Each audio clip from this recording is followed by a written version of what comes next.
this, then I can make the situation better. Have y'all ever done that before?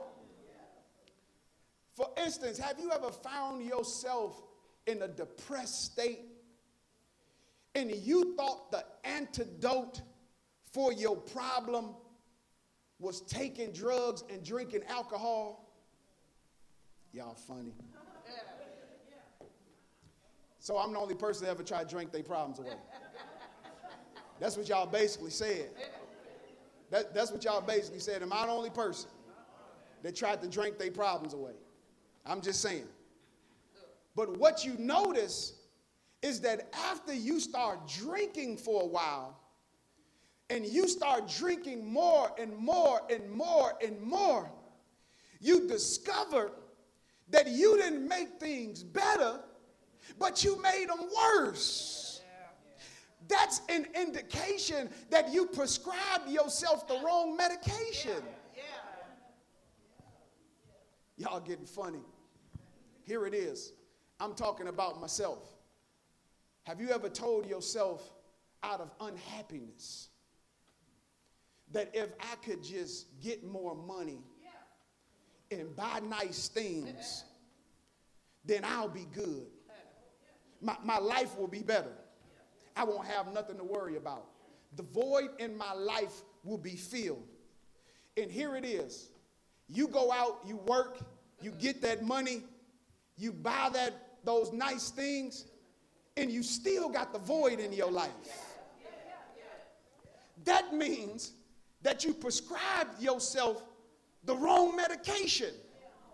Have y'all ever had to go back to the doctor again because the medication he gave you the first time, it didn't work?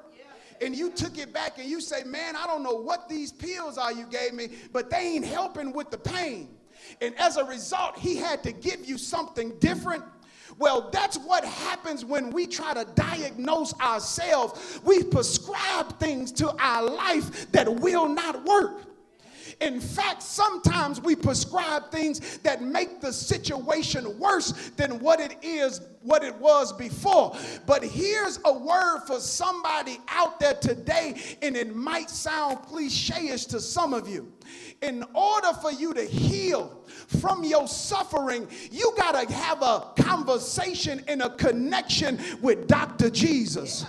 Now I know exactly what the old church meant when they called him Dr. Jesus. I didn't understand it back then, but what they were saying back then is that Jesus has the prescription to all of your problems. I don't care if it's heartache, God is your prescription. I don't care if it's depression, God is the answer. I don't care if it's poverty, God is your answer. Who out there knows what I'm talking to today, where you can honestly say that Jesus is the answer to all of my problems? Again, the text says, I got to hurry, that this woman had been dealing with a constant period of 12 long years. Here's the question I got for her. She dealt with it for 12 years. Would she have suffered for 12 years if she had went to Jesus when the problem first occurred?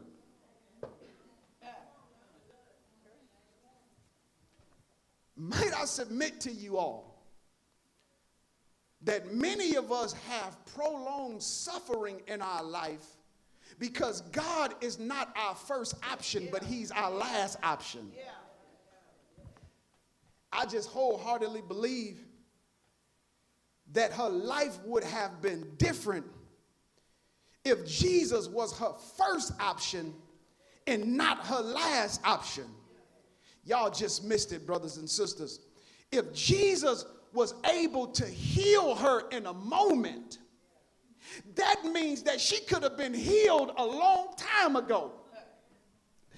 That's the reason why you need to try Jesus in the first place. Because watch this, he has the ability to do things in a moment that all of us can't do in a millennium.